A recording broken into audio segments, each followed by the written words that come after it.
Just a reminder, today's conference is being recorded. Okay. Yes, I forgot to remind everyone we're recording, and as the facilitator, we like to put the recording on after I've spoken. All right, Randy, take it away. All right. I wanted to say thanks to everyone who's joining us today, and thanks to POLIS for putting on this webinar and doing the entire series. POLIS does a lot of great work on water issues, and if you're not familiar with their work, I'd highly recommend that you check out some of the publications they have available on their website. One of the publications you'll find on the website is a brief that I wrote with Oliver Brandis, and that brief is called the Public Trust and a Modern BC Water Act. And the context for that brief is that the government of British Columbia decided to update or modernize its water law, and that's because there's pretty much universal agreement in British Columbia that the current system is inadequate. And some of the things that are most problematic are a failure to adequately protect the environment, failure to ensure efficient water use, inadequate oversight in many cases, and a failure often to preserve water for future uses, and often water use is tied to priorities that may have been valuable in past times but maybe are not our societal priorities right now. So the Public Trust Doctrine, we believe, holds a great deal of potential to address some of those shortcomings.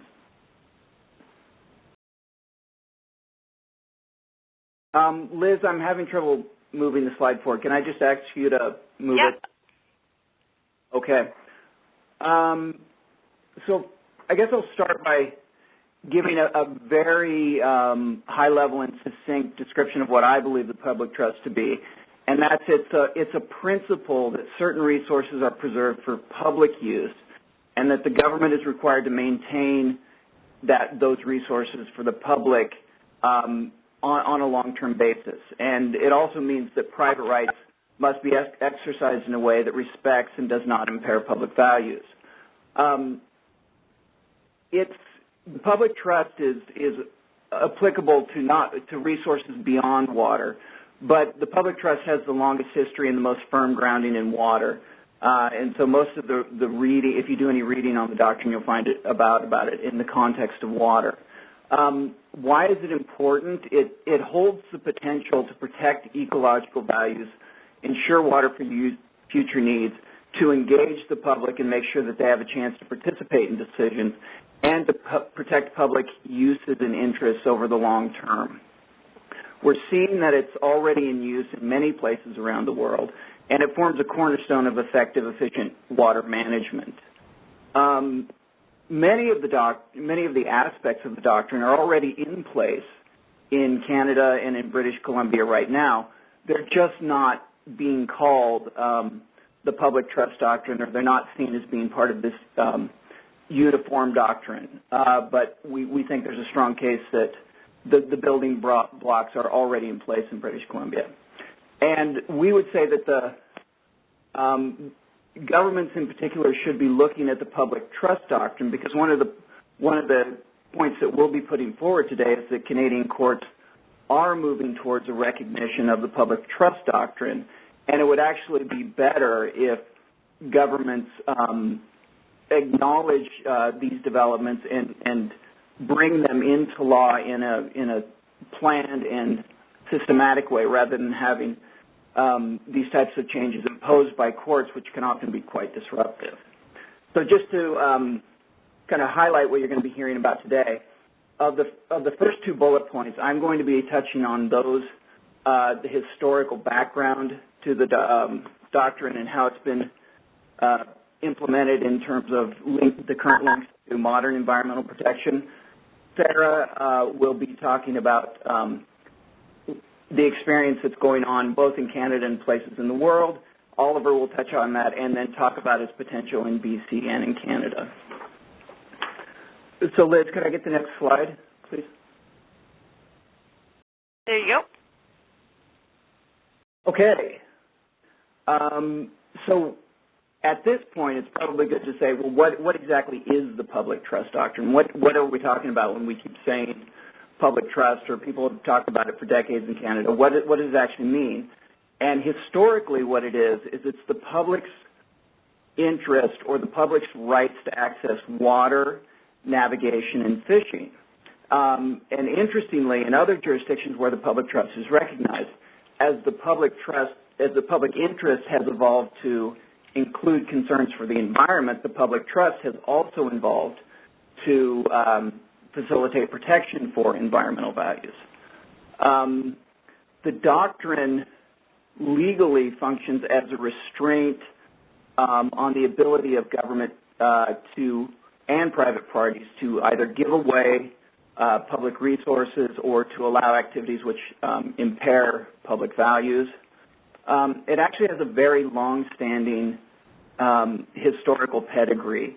The Public Trust Doctrine actually dates back to Roman times when it was the belief in those times that certain resources such as water and air were common to all mankind, and it was not permissible to allow any person to own those resources.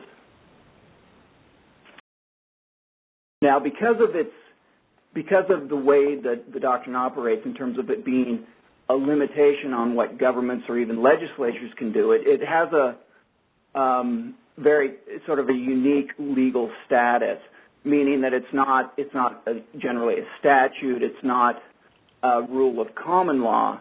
It's something that exists that, even though is not always explicit, functions as a limitation or restraint.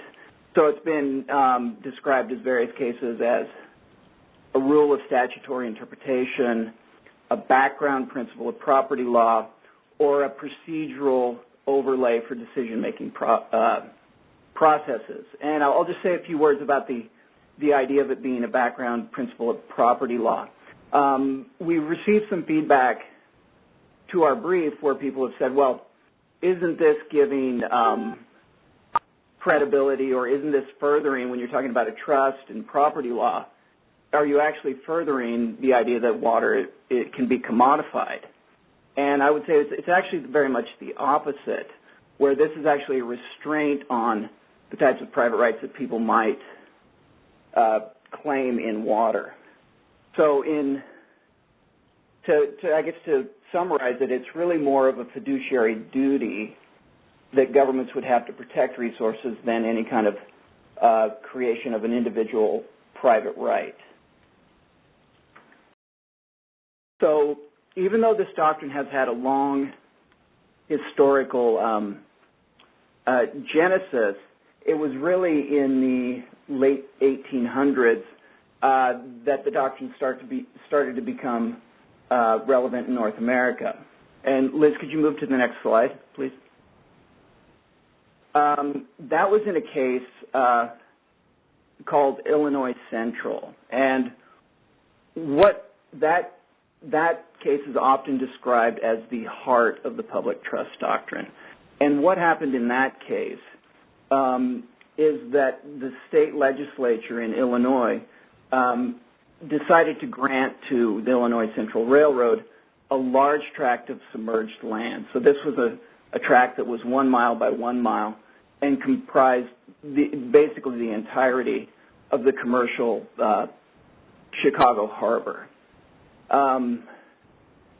This was not well received by voters at the time, and they decided very shortly after that to vote out the legislators who made that decision. So very shortly afterwards, you have a subsequent legislature which comes into power, and they immediately pass an act and say that previous grant is not valid, and they take another step and they go to court, or at least certain of the legislatures went to court and said, we want a declaration that that grant is invalid. And what was interesting, this case made it all the way to the Supreme Court of the United States, and the court described what at the time was a very novel or new theory for why that grant was invalid. What they said was that because those lands were actually owned by the state and they passed to the state at the time of statehood, the state did have control over them, but their control over them was limited because they didn't own those lands so that the legislatures of the day could do anything that they wanted with them.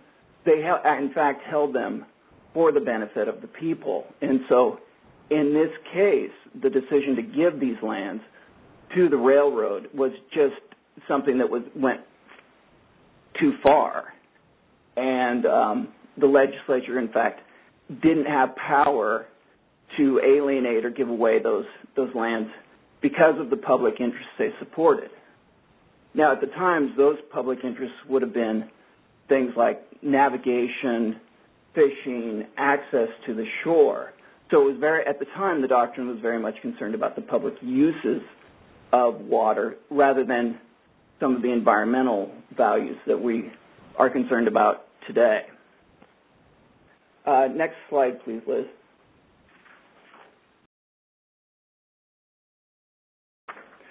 So it actually took a number of decades before the connection between the public interest in water in terms of public uses, fishing and navigation, began to be viewed as something that could extend a little bit farther in terms of the public's interest in environmental values.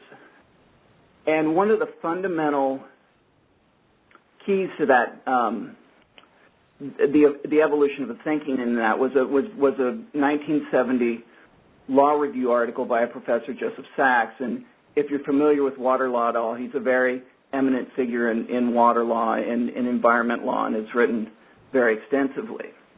But in his article, in a discussion that's actually still very timely today, he discusses how the modern approaches to environmental law are not sufficiently protecting the environment. And he canvassed the various approaches that have been taken, and he came to the conclusion that the only legal concept known in U.S. law that had the potential to adequately deal with the environment was this idea of the public trust. And the reason that it was so potentially powerful was that it was based in the idea that there are legal rights that reside in the public rather than powers that government has. And it's something that could be enforced against government by the people themselves. And it's also something that can evolve in terms of to cover a modern concern that may not have been a concern 50 or 100 years ago. And so what you see, this article very much changed the thinking of how this doctrine could be used. And a short time later, we have probably what is another of the 3 or 4 major cases in the evolution of the public trust doctrine. You have the Mono Lake case. And there's a couple pictures there of the Mono Lake case. One, a more recent, the top picture is more recent, and it shows water levels at a higher level, and the water levels are recovering in the lake. Below that is a picture that was taken at a time when the lake was drying out. And the reason that the lake was drying out was water withdrawals from streams that fed the lake, and the withdrawals were by the city of Los Angeles. So there are a number of local people and academics were studying the lake. They were tracing the changes that were happening there. It's very important migratory bird habitat, and they did some studies and calculations and figured out that if the city of Los Angeles continued to withdraw water at the rate that it had from the streams that fed the lake, that within a short number of years the lake itself would be entirely dry. And so the Audubon Society and a couple of other local groups went to court and said, well, the city of Los Angeles' water withdrawals, which have occurred over a period of 40 years under licenses issued 4 decades earlier, are now violating the public trust, and the city of Los Angeles has to limit their withdrawals to an amount which will allow the lake values to be protected. And interestingly, the California Supreme Court in a 1983 decision sided with the groups and said, yes, in fact, even though Los Angeles has the legal right under these water permits to withdraw the water, the impacts of those water withdrawals are too severe, and there's something that weren't anticipated, and therefore the city does in fact have to withdraw less water. So the upshot of that was that the City of Los Angeles it went back to administrative proceedings, and through an arbitration, the city was ordered to cut back its water levels to an amount which would allow the lake levels to recover by 20 feet over 20 years.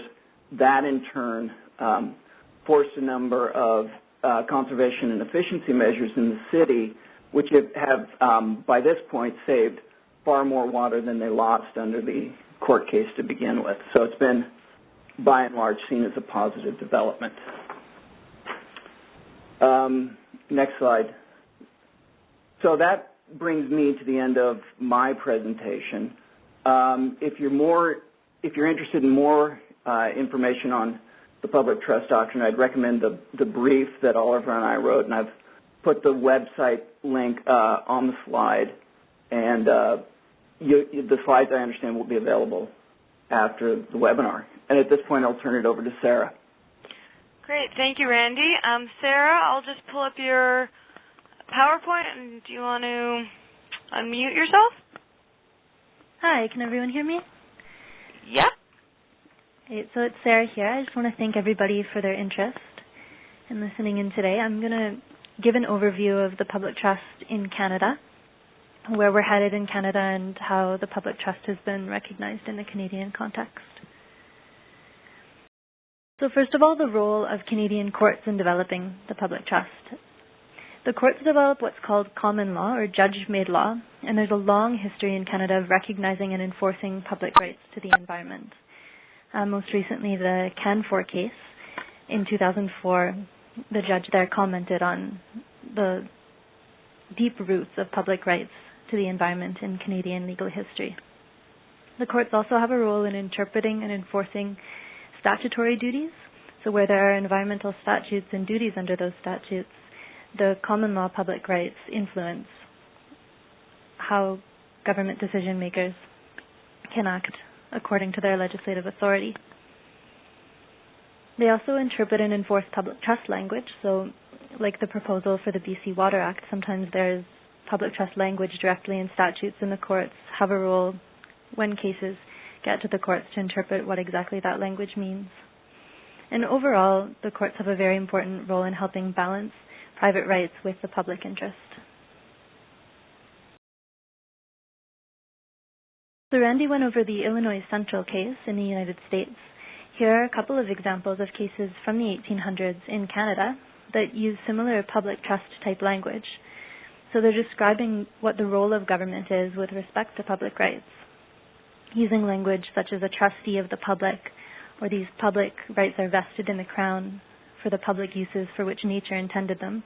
The Crown's a guardian of public rights and is bound to protect and preserve these resources for public uses. And again, back in the 1800s, the chief concern was around access to the water, navigation, and fishing. And as the public interest evolves, so do duties of the Crown to protect the public interest of the day.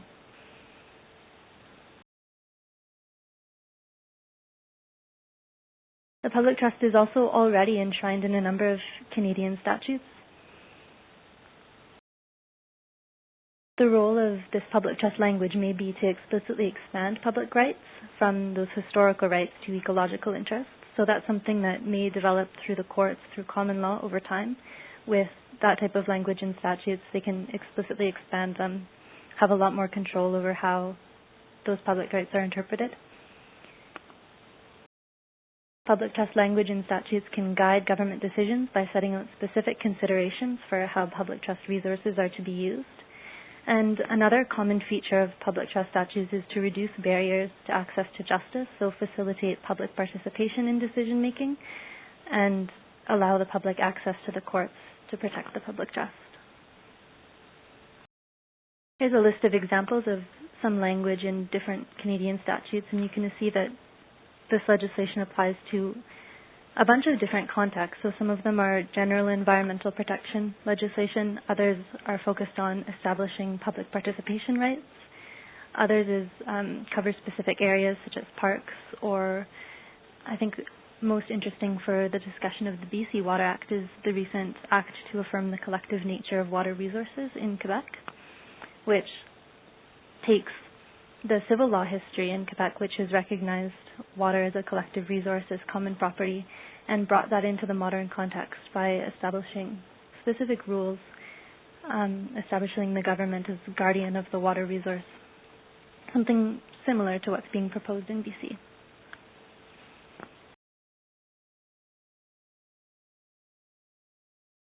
In the modern context, there are a few examples, more than what I'll have a chance to talk about today, where the courts have had a chance to discuss the public trust and public rights in the modern context. One of them is the camphor case, or Canadian forest products, which Oliver will talk about in a bit more detail. The main question of concern in this case, as far as the public trust goes, was whether the government could recover damages for harm to the public's ecological interest in forests.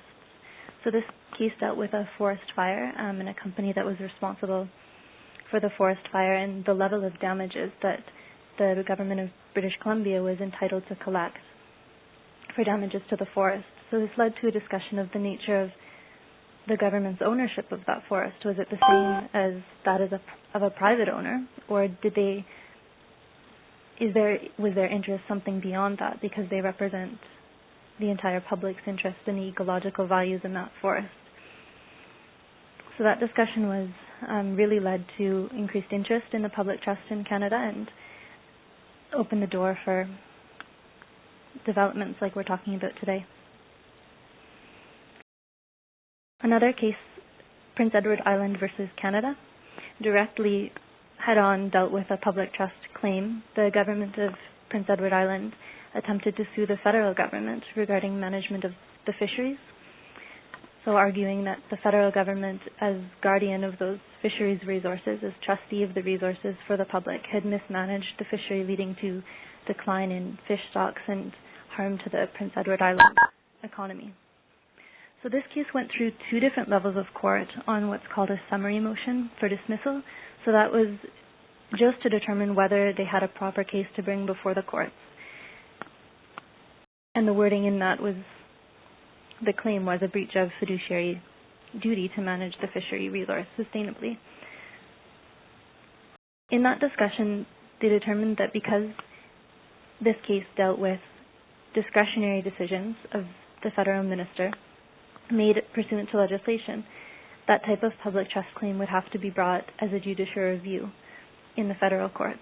So while they didn't dismiss the claim, there's a lot of promise there for the validity of this type of public trust claim. It would have to be framed as a judicial review, which looks at the validity of government decisions rather than a private law type of claim, which is how it was framed in that case.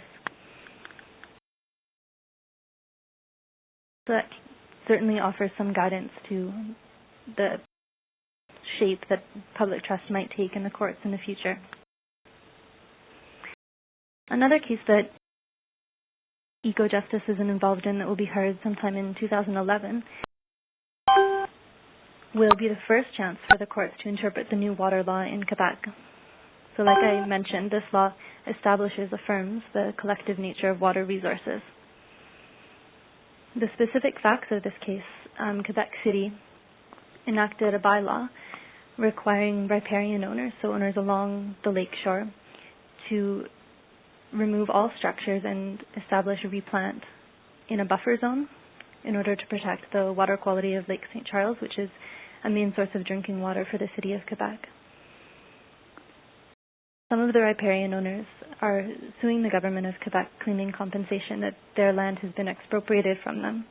And they're entitled compensation. So it's very important for protection of common resources like lakes as a source of water quality that governments are able to enact the types of regulations and bylaws to protect that without fear of compensation or recourse from private owners. So Ecojustice will be intervening in that case.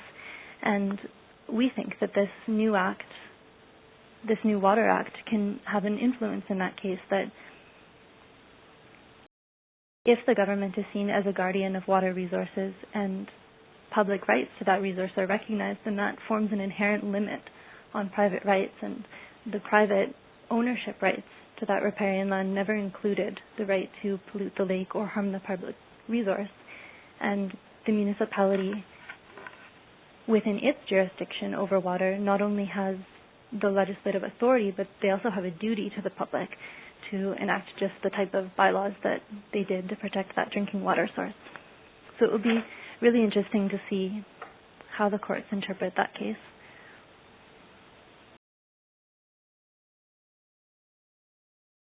Here are just some sample provisions out of that act.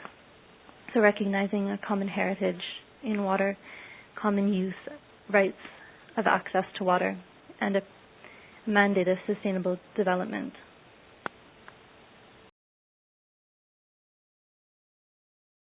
And just lastly, I'll draw attention to the Bill C-469, which would establish Canadian rights to the environment. And part of the provisions in that proposed bill includes recognition of the public trust and establishment of specific public trust duties on the federal government within their jurisdiction to manage public resources for the public benefit, and also a number of other provisions that would increase public access to justice and participation in decision-making. So at the national level, that's another interesting proposal to look out for. So I'm going to end there and hand it over to Oliver to talk in more depth about the BC context. All right. Before Oliver starts, and while I'm pulling up his slide, if there's any questions, we have we can spend a bit of time for either Randy or Sarah to answer any questions you might have about what has been spoken about so far. And I would ask Sarah or Randy, whoever wants to take this, can you maybe explicitly talk about the human right relationship, and maybe in layman's term explain how the Public Trust Doctrine might implicate human right to water? Sure, it's Randy, and I'll make a few comments on that. I think there is some overlap between the human right to water and the public trust to water, but they're certainly not the same thing. The human right to water is focused primarily on individuals having access to water of a sufficient quantity and of acceptable quality. So to some extent, the human right to water is actually a right to use water rather than, say, to ensure that water is kept in a place to protect environmental values. In terms of quality, the human right to water could be useful in terms of protecting water quality because it would include water of a potable or adequate quality, and so it's at least possible to conceive of using a human right to water to challenge an activity or a decision which would impair someone's drinking water source. But the public trust to water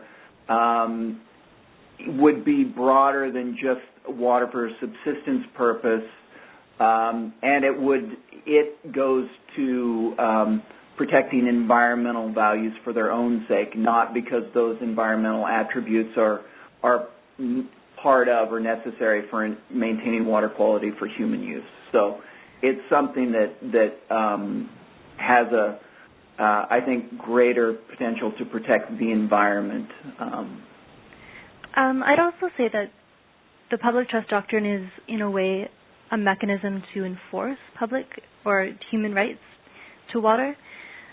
So if human rights to water or the environment are recognized, then what does that mean for governments who have control over developing those resources, and what does it mean for private interests that may also affect those resources? So the doctrine sort of goes beyond just the right and talks about what duties are owed by different sort of sectors, government actors and private actors, and gives meaning to the right.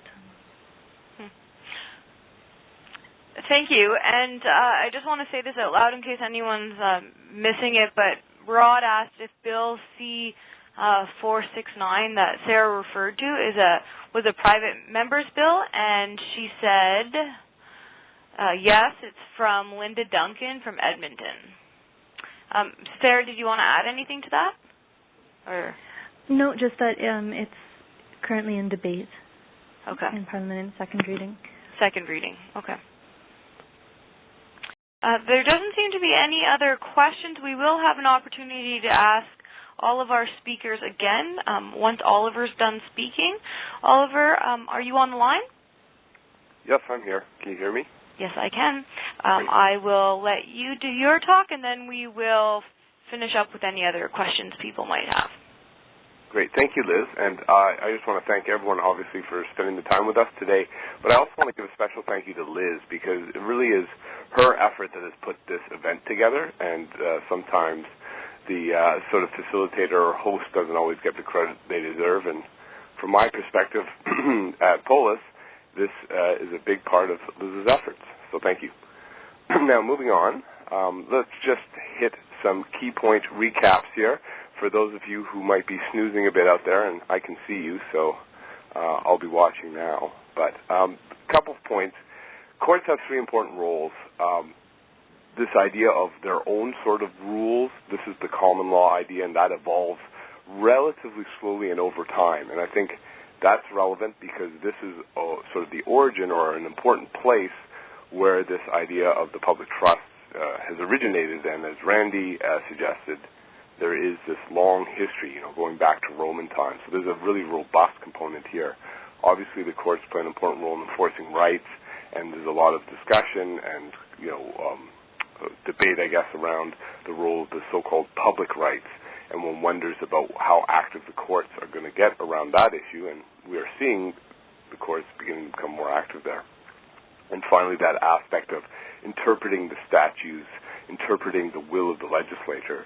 And that, I think, is very important as well when we're thinking about the public trust, because there's two aspects. On one hand, we're sort of suggesting, listen, the public trust idea, the doctrine, is kind of out there, and it can sort of emerge in a variety of ways, and it sort of will be up to the judges to do that in the way that they're thinking about the common law. The other side of it, which is relevant to the British Columbia scene, given that we're looking to update the Water Act, is that by actually articulating it in statutes, it really provides an important hook or tool for the courts to be more active or really engage, to understand both what the statute or the will of the legislature might have been around a certain topic, and that's important. So as also suggested, courts interpret the Crown as the holder of this sort of inalienable public right. But it's important not to think about it as sort of a trust, as you might know in the context of trust law, but it's this fiduciary duty that they have a responsibility to its group. And important, it's sort of the mechanism by which some of these important results, because what we're interested in is certain outcomes. So this conduit to enforce government's trust relationship with natural resources. That the government doesn't outright own it, but instead merely holds certain resources, water being probably one of the more significant among them, for future generations and for its population. That's an important aspect. And really where it gets most interesting is the potential or the power of this idea, this concept, to limit the action or decisions of either the legislature or officials, basically saying certain kinds of decisions or choices simply can't be made because they are not consistent with this important aspect of these fundamental resources.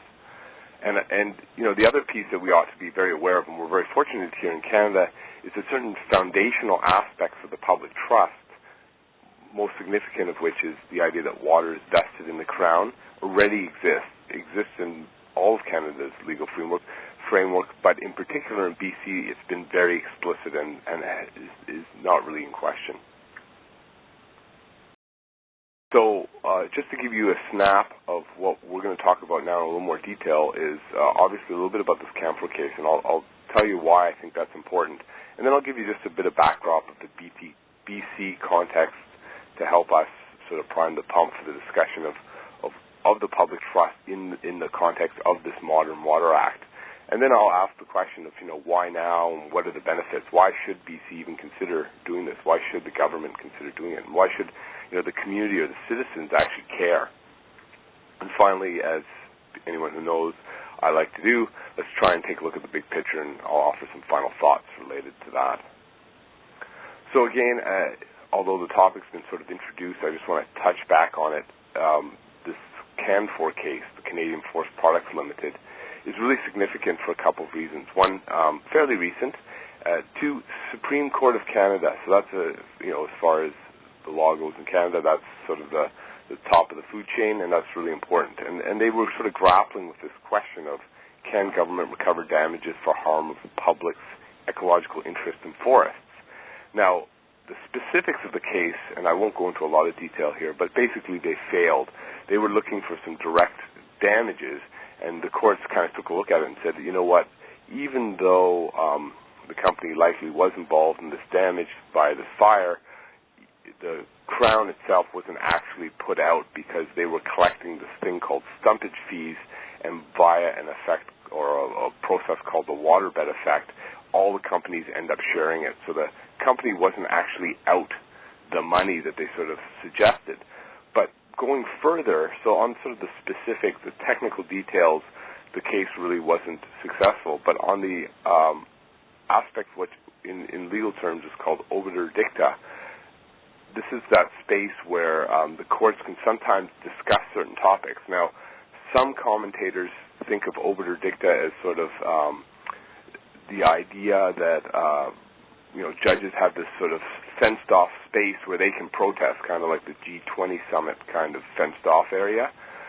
There's another aspect, and I think it's an important one, is that Overtdicta can really offer a real place to foreshadow the future, not only foreshadow the future, but also basically where the court, in a subtle way, invites future action around a certain topic that they're very interested in. And the reason I suggest that it's sort of the latter and not the former in this case is a couple things. Number one, the court allowed interveners, which is not something that they always do. So they basically invited some other groups or folks with an interest to enter into the discussion to really work this aspect out. Number two, and again not always done, is they took a look at some case law themselves, and they looked in particular at U.S. case law. So they did their own research and brought that in, and I think that's really significant. So a couple of sort of specific implications around what happened there is, number one, they said that there is this explicit Attorney General's right, sort of on behalf of the public, the Attorney General acting on behalf of the public, to recover for harm to the environment. So this idea of the government or the Crown as the holder of this thing for its citizenry is an important aspect. That in itself wasn't that shocking, but it made it very explicit and very clear. Some of the interesting components are, not only was it relief, as in, you know, we want a certain company or certain actions to happen, but they also talked about damages.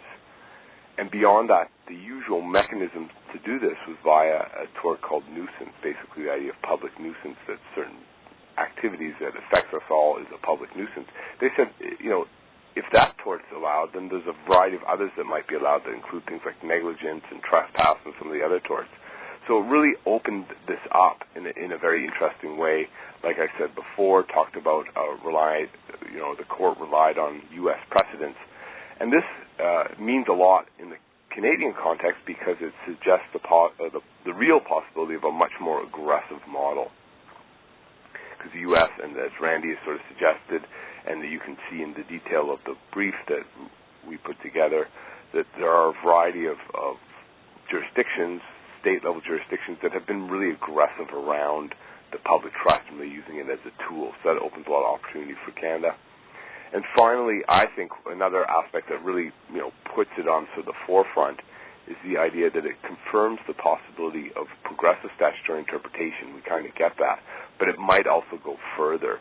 So it might actually begin to suggest the idea of government liability for inaction. So the idea, again, that as a trust holder, the government has a responsibility to do some things, i.e. protect the environment in certain cases. And as some of the fiduciary law, especially in the First Nations context, has happened over the last little while, this really can create a positive responsibility or the potential for a positive requirement by government to do certain things. So again, the backdrop here is really important. It really sort of suggests this as an emerging concept. Supreme Court of Canada means it's significant, obviously, all across Canada. It's the highest court, so it really has a lot of real meaty potential here. So now I'm just going to change gears for a moment and just talk a bit of what I call the BC water, and it's not a model, but a muddle, and basically what's happening to respond to that. And this will kind of, I think, open up the space to talk about, well, what will the public trust help to achieve? And I think many of the issues that I identify as the problem with the BC system becomes part of what the public trust offers as a solution. So much of this will be very familiar to anybody who does resource issues all across the country. So BC is not unique here, but what we see is generally a lack of integration. So the land and water use connection is weak. We see this thing called, which I call sort of bewildering governance, which is lucky for me working in the governance field, but probably not lucky for many of us who are concerned about how resources are managed. Because what we see is multiple agencies responsible for management, whether it's Crown lands, with all the various provincial government agencies, private lands where you have local government jurisdictions, or things like fisheries where the federal government enter, First Nations mapped on that, very complex. Also recognize that the existing Water Act and much of the resource law really is a function of what I call the lords of yesterday. The idea that these resource laws were developed for a very specific purpose, and that was to extract, to withdraw the resource, to create economic growth, to create stability. So things like ecological function are certainly not overtly considered. Further, many of these decisions are highly discretionary and often very uncoordinated. What we also see is that does not effectively recognize Aboriginal rights and title. We see very little overall authority for monitoring ecological indicators and managing watersheds as whole systems. So the question often is placed as sort of who's minding the store. There's very limited public participation, no independent oversight, and again, this idea that jurisdictions are very fragmented, many players, very little coordination. So individually in their silos, many good decisions may be made, but the collective, the cumulative aspects of those decisions don't always reflect the needs or the function of the whole system. So in response, I guess about 2 years ago, June of 2008, the provincial government released its strategy called Living Water Smart. And in particular, what's interesting, it wasn't just a program of the Ministry of Environment, but it came from all of government. And it made a variety of very specific commitments, of which this idea of Water Act modernization was seen as the flagship. And you can see some of the kinds of commitments that are overt in its efforts. And there's certain fundamental principles that exist within this Living Water Smart idea, the strategy, and again, I would say all consistent with what we're talking about here with the public trust. So in this idea of what is a modern Water Act, there's a couple of pieces that have been sort of alluded to. And just so everybody's clear, this process of modernizing the Water Act is still ongoing. It's been going on for about a year. I suspect it will take at least another year, and I think it's very realistic that may not actually come about. There's a variety of things happening on the political scene in British Columbia, including the Premier stepping down, that suggests that some of this may not come about. But for now, the process and some of what's sort of suggested as the priorities going forward relate to, number one, the idea of devolving or sharing water governance, the idea of producing water and watershed planning in priority areas, and regulating groundwater in priority areas. And much of this is what I call the no-brainers. This is the, sort of the minimum to bring things up to speed. But there's a couple of what I call the surprising developments, and they relate to the idea of going beyond the current allocation principle, which is what's called first in time, first in right, fit for, to something that's based potentially on either sharing or some sort of priority-based system. The idea of codifying the Public Trust Doctrine, and I put a whole bunch of question marks there on purpose because I think these are ideas that are at least being contemplated, but I think the implications and the full effect is not fully understood, and so there's definitely some concern whether that would be pursued or not, but at least it's being considered. And finally, the idea of independent oversight, so the idea of a resource practices board is an important aspect, and I think of interest. So again, to go back, what we see here on the landscape in British Columbia is some pieces that really help the idea of the public trust to really gain traction. So one, fresh water is already vested in the Crown. That's been explicitly said in a variety of places. Also the idea that water rights or to use the right to use water is not unencumbered. So what we have is the idea that these licenses are limited already as private property. It's clear that giving a use license does not mean that this is the same as private property in the sense that you would own real estate or something that they call real property, but instead that there are inherent limitations on that not only in the actual license that's passed on, there may be some conditions, but there are some implicit conditions, understanding that the Crown has a role in managing the whole system. Also, the idea that public rights and public easements already exist, that there's a variety of rich case law and in a variety of areas that suggest that this idea of public rights and this idea that the Crown holds certain resources in trust or for the benefit of the public is already out there. So again, it would just be a matter of mapping that on in a very explicit way. And what's also interesting about British Columbia is there's been a variety, and it's an interesting place because a lot of different programs or efforts or mechanisms are experimented with. And there is some history here of working with trust-like arrangements, whether it's the Gulf Islands Trust, the Columbia Basin Trust, the Parks Act, and even in the mid-'90s in response to the Clayoquot issue around forestry, the Forest Practices Code was also explicit about the idea that the Crown or the government held forests in trust for the public, and that was explicitly stated in the preamble. And in fact, some minor bits of legislation happened around that. Obviously, over time, due to a variety of forces, that preamble was eventually repealed. But the point is that there has been some experimentation and some efforts around that. So, when Randy and I started doing work on this Public Trust Doctrine brief, we were really thinking about it explicitly in the way of, well, what would we actually want government to do, and how would we want the modern Act updated to reflect this in a much more useful way. And we sort of arrived at four sort of central components. That one, there has to be this explicit statement of ownership. It's already out there, but we want to really reinforce that. That we want to make clear that there's a superiority of public use rights, so that the idea, again, that licenses aren't just a private right that you can do anything you want with, but that instead there are certain fundamental public activities, that may include things like access and use, like in the navigable waters context, or the idea that function or the environmental attributes are a potential right that we all share, the public shares in common. We wanted to make sure that there was inclusion of groundwater because, again, talking historically, the Water Act, as again this idea of the Lords of yesterday, they really didn't understand, or the emphasis on the ecological aspect was not there. So the connection between groundwater and surface water was in essence severed, and there's a whole bunch of reasons for that. And BC being one of the last jurisdictions, basically in the free world, that doesn't appropriately license or manage its groundwater, suggests that was an important component if you really want to talk about it as a whole system. And again, this fourth piece called prioritization of public trust uses. So again, as I mentioned, the allocation system in BC currently is based on this first in time, first in right. So the idea that whoever had the license first gets to use all of their license before the next person does.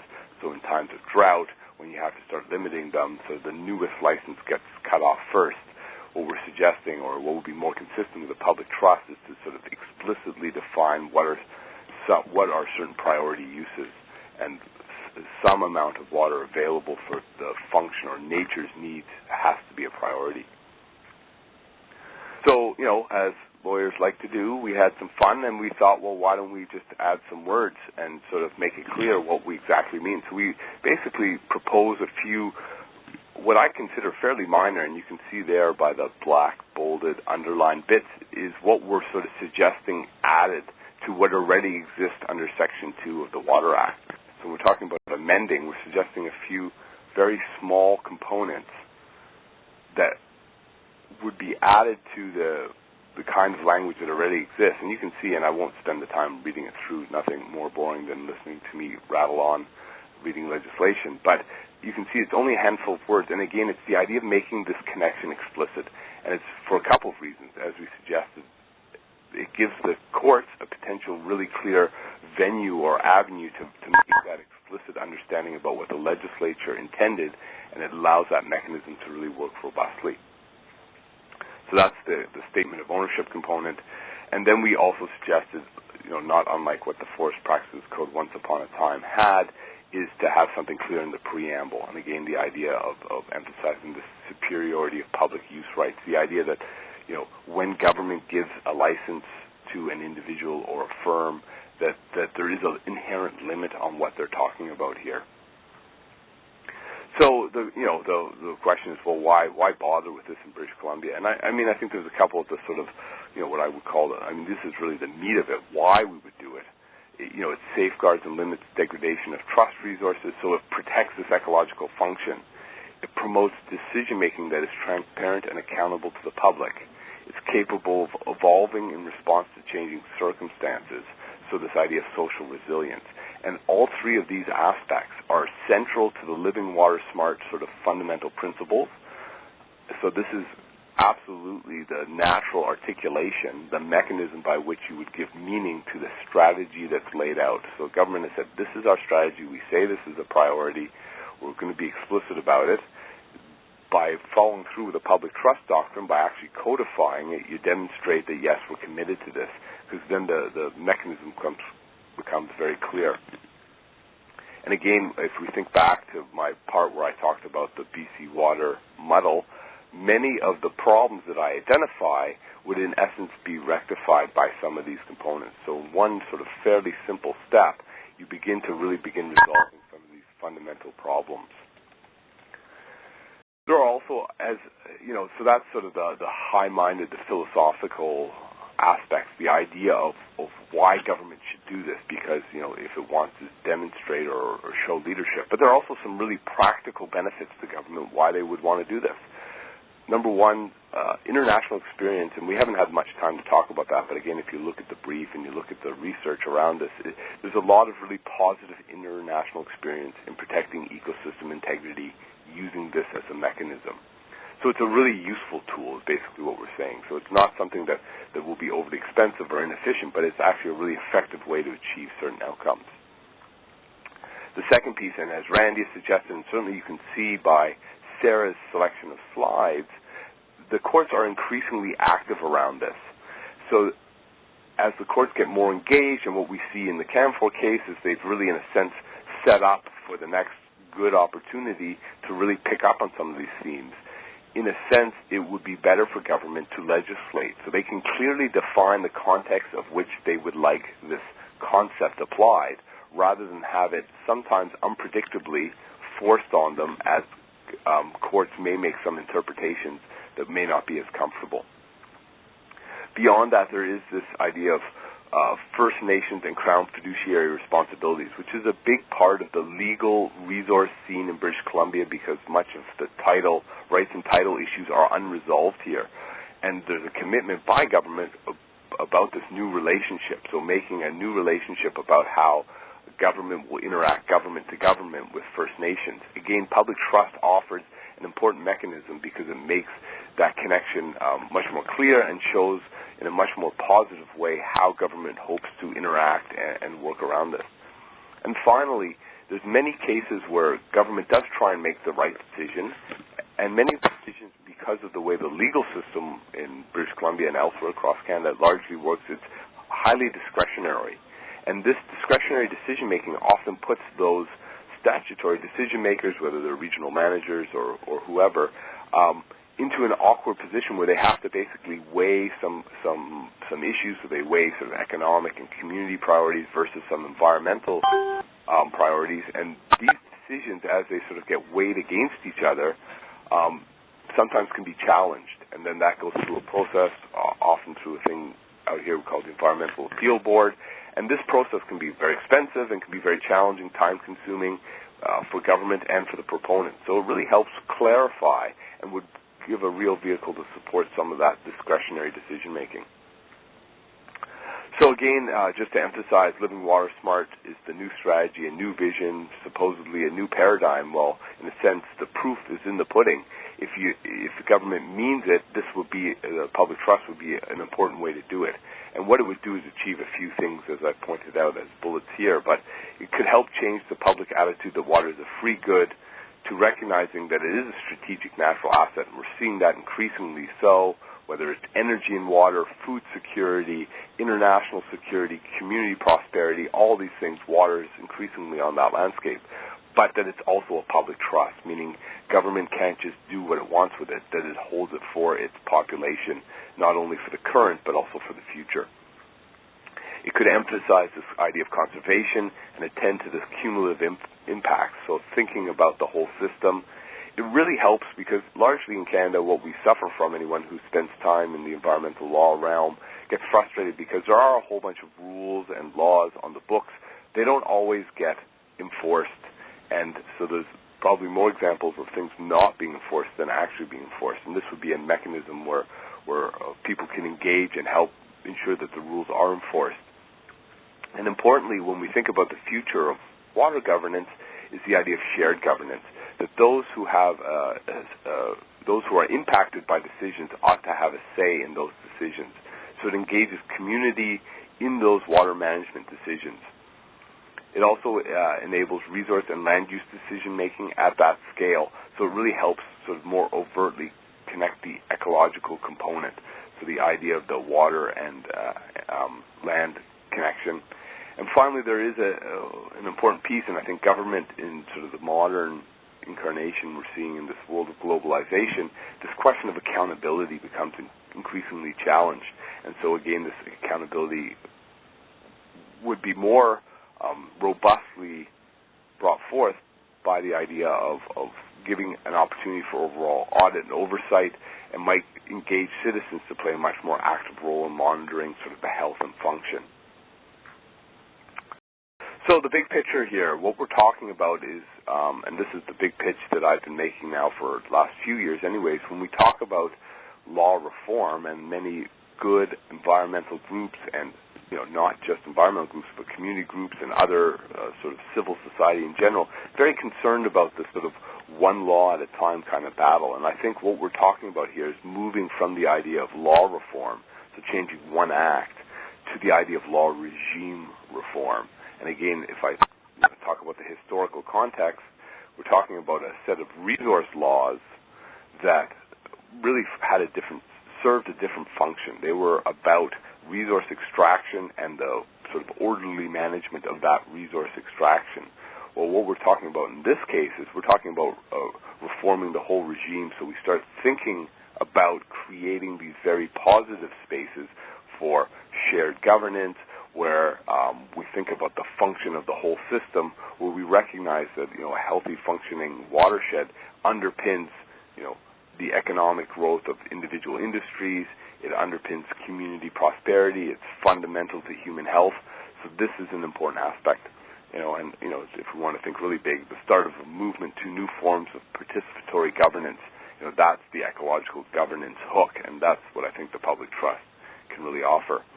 So I think that's the end of my slides, and I haven't heard Liz press the warning button, so I think I'm doing okay on time, and I'm going to hand it off.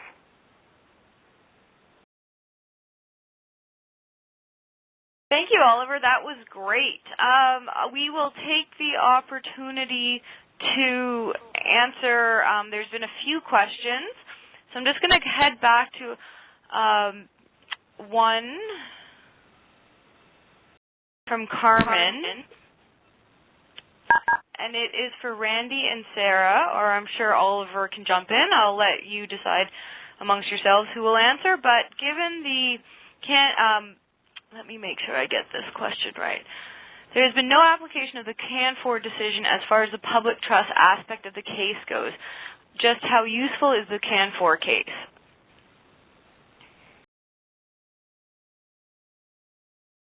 I think we might have all our speakers muted right now, so I'm not hearing. It's Randy. I'll jump in.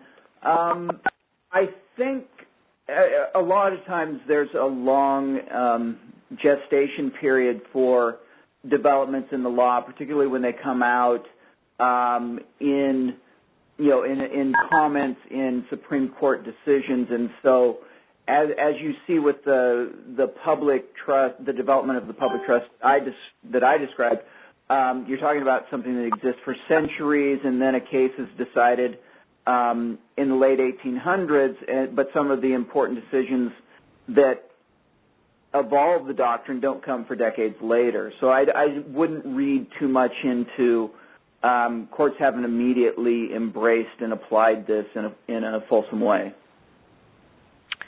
Great, thank you, Randy. And from Susan, are the proposed amendments, I think this is for Oliver, are the proposed amendments to the Water Act proposed by BC Ministry of Environment or by POLIS? So my apologies, my phone cut out, so I had to quickly dash and call in. So I didn't hear everything that just happened in the last sort of 5 minutes or so. But go ahead. Did you get that last question? Yeah, so I did get the last question. So again, it's a good question because at this point the Ministry of Environment hasn't proposed anything. So they've done a variety of pieces in the process that include engaging in that discussion or sort of soliciting what people think and what the community thinks. And from that, and a variety of groups, not just POLIS, have sort of identified a couple of priority pieces that included things that relate to the public trust. And what I think is important, the important signal is not that a bunch of people are interested or talking about it, but as the government begins to sort of emphasize, well, what is it we heard and what do we see as some potential priorities going forward, that is where the beginnings of the discussion around the public trust is happening. So at this point, it's, we're midstream, so it's hard to say where it will ultimately end up, but, in the short term, we definitely see at least this being considered, and I think it's being considered for the reasons that is suggested in the presentation. There really is it's an emerging idea that has a lot of relevance if you're going to be serious about trying to bring in a new kind of regime or a new kind of approach to managing water resources. Great, and before I ask Rod's question, I just maybe, because I think it will fit here, is do you think there's a political appetite? There's the opportunity, because they're modernizing the Water Act, there's an opportunity to kind of insert the Public Trust Doctrine, but is there a public appetite for it, and is it required? So I don't understand what you mean by is it. Well, is there a political appetite, do you think, for politicians to kind of take this on as a lead part of the modernization? And and this goes to much broader issues at play. So being somebody who tries to monitor what's happening around resources, you can see that the sort of law and law reform happens, policy reform happens in cycles. Okay. And 15 years ago or 20 years ago, we saw an important opportunity at the time around water, and then at the time, Clayoquot Sound and forestry took priority. So we saw a major updating and changing at that point. So in the meanwhile, BC's come really far behind relative to most of the other jurisdictions. So there was I think there is a clear understanding that there is a real necessity to update the law and the context. Again, it's a 100-year-old piece of legislation with some piecemeal corrections in the meanwhile, but fundamentally needs to be updated. Is there a real mandate by the individual politicians? That's the big challenge, right? As long as we can think about it in the context of, is there a constituency? There's lots of individuals who are very concerned about water issues. It's just not quite being articulated yet. We don't see the crisis that we might have seen, say, in Ontario around Walkerton that leads to that whole sort of set of changes that ultimately come about that are still happening, right? Walkerton happened, 10 years ago, and yet the changes are still happening. Well, that hasn't quite happened in British Columbia. So is the urgency there? I don't know. A year ago at a major conference, someone asked me, and I sort of jokingly said, well, the biggest threat to the Water Act modernization is HST. And sadly, it looks like that may actually come about because that is what's taken the priority now. So many of the things that they're talking about, and I think the government is very much on the right track about what they want to look at reforming and what are the right pieces, but much of that will likely be derailed over the next while. Okay. And for Murad, it's a bit more philosophical, I think. Anything happening at a global scale, could one think of the Earth as the common heritage of humankind, but a heritage held in trust for nature, i.e. does not compromise global ecological function or global ecosystems?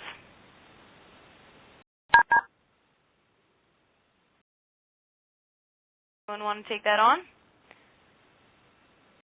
Well, it's a big question, and I mean, I would say, I guess the cynic in me says no, and the optimist in me says, well, we're seeing, increasing mobilization around exactly what Rod is sort of suggesting, and I know Rod knows this stuff very well himself, but I mean, the frustration is that we can't even seem to get, globally our act together around something that's, at least seemingly as clear as some of the aspects of climate change. So, that makes me, I guess, concerned about our collective capacity to actually engage in this. On the positive side, we've seen some positive developments around some issues related to biodiversity and some of the very specific threats like ozone or acid rain. So there may be hope. I do think that there's a collective consciousness beginning to increasingly be understood, not just of having a functioning environment as sort of some benefit, but more than that, to talk about this sort of collective requirement for all kinds of pieces, whether it's economic or community prosperity. Okay. And it's Randy. I would just jump in and say, in terms of expanding the public trust idea beyond water, I know that there are active discussions in the U.S. where the doctrine is more firmly entrenched to start talking about things like the atmosphere as something that's subject to the public trust, with the obvious linkages to climate change. So I think some people are certainly thinking about this framework as applying, to those larger questions of global ecosystems, global resources. Okay, and this might be a good question for Sarah, or when putting I think it's a clarification question, when putting the public trust into legislation, would it be a good idea to call the government a fiduciary of public trust resources? Yeah, I think it would definitely be a good idea to make that explicit, and that the word fiduciary is a better description than the word trustee. So even if that language isn't necessarily in legislation, it's still maybe open to the courts to say that the government's a trustee of public resources, but making that explicit in a statute would certainly be a good idea. Great. And Randy and Oliver, did you want to add anything to that? Sure. I think and this is the part where sometimes, the mystique of law is to create this sort of complicated aspect, and it makes sense on some levels why that happens, but I think what we're trying to get at is saying what you want to do is be as clear as possible about this relationship, and we're sort of suggesting that this relationship exists whether you codify it, meaning you put it in sort of black and white on paper, or not, because there are certain fundamental things that despite what the legislature says in the law, it may still be the fact that the courts may step in as they have done around common law. So anything that helps clarify that, if we can get our legislators, so our political leaders, to put that explicitly in the law, will help the courts be really progressive on this topic. Great. I'm gonna. We have about 10 more minutes and several more questions. So, from Tim, are there other Canadian jurisdictions that look like promising opportunities for recognition of the public trust? Any hope of recognition at the national level? Sarah, I know you've been doing a lot of work here, so I'm gonna target that one to you. Sure. In the water context, the new Quebec Act that I mentioned is a definitely promising opportunity for development of something like the public trust in Quebec's civil law context. And at the national level, there's the Environmental Bill of Rights that I mentioned, but we've been sort of going over the difference between putting this in black and white in statutes, where it has been in some statutes, and development in the courts. So at any of the jurisdictions, there could be opportunities that arise where the courts discuss the public trust. And actually, I meant to add this on to that question, is what is going on in, if there's anything happening in Saskatchewan, could you mention it? And also, what can we do to start, support, encourage the process of the adoption of public trust doctrine in our provinces and or nationally? Okay, so let me just jump in. I don't know about what's happening in Saskatchewan, so I'll leave that one for now. But I mean, what can be done? I think there's a couple of important steps here. I think, no matter what role you play, making it understood what it is and what it has the potential to do is really valuable. I think, again, at the end of the day, it is only a tool. It's a tool to achieve certain outcomes. So we need to think about those outcomes. And I think what we're seeing largely in Canada is an emerging importance of water and sort of society and all segments of society, so not just the usual suspect of the sort of environmental groups, but also other organizations being much more active about why it is we want to manage water properly, whether it's to deal with risk or to deal with future adaptation in a changing climate, or to ensure community or economic prosperity. So again, emphasizing the importance of water and its priority in all manner of decision making becomes a real great opportunity, of which the public trust, in our sort of argument here, is it's a very useful tool if that is your end goal. Okay, great. And I'm going to backtrack a bit to Brian's question, not a lawyer, but we hear a lot of American-Canadian cases being quoted. Does British case law have any relevance to this topic? I'll jump in. British case law wouldn't be directly applicable in Canada, but there is case law from some from the UK, some from Australia, India, South Africa, and I think pointing to those other jurisdictions is useful to make a comparison that sort of across different places in history there are certain resources like water and air and public spaces that are protected for the public and can't be alienated as private property. And certainly in the history of the UK, and even going even farther back to Roman law, that's been significant in building a robust history of public rights. I mean, we might just want to add that basically the way the legal system works, so it relies on precedent. So what happened before, the ones that are the most compelling are obviously in the same jurisdiction, and the higher up you go with the food chain, the more important it is. So Canadian law is the most compelling. Other jurisdictions have an influence, and obviously because some of Canadian law is built on the sort of the British common law system, there are certain aspects that sort of have run in parallel. So in the pile of other, the sort of Commonwealth ones probably play a slightly more important, but that's usually up to the courts to decide whether they want to bring it in. And again, that was what, in my mind, was interesting a bit about camphor, is where the court actually looked at some other jurisdictions to kind of suggest a direction that they might consider going. Great. And I'm going to make a call out for any last questions. I see there's a bit of typing going on, but I'll let our speakers touch on this one first. I get the difference between a government claiming ownership of water resources. Oh, not sure I get the difference between a government claiming ownership of water resources and then acting as a democratically elected government in what it perceives to be the public interest in managing that water and public trust. I'll just jump in there. I think it's just the distinction that Crown or the government can sort of claim ownership of a resource, but by the public trust principle, we're suggesting that there's a limit to what they can do.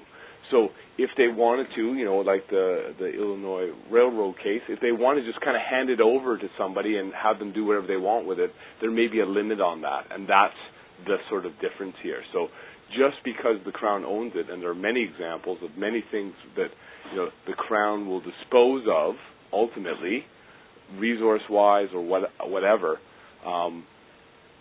that may not be the case with certain important resources such as water. I hope that helps. Doug, just let us know if that doesn't help, but this is a comment.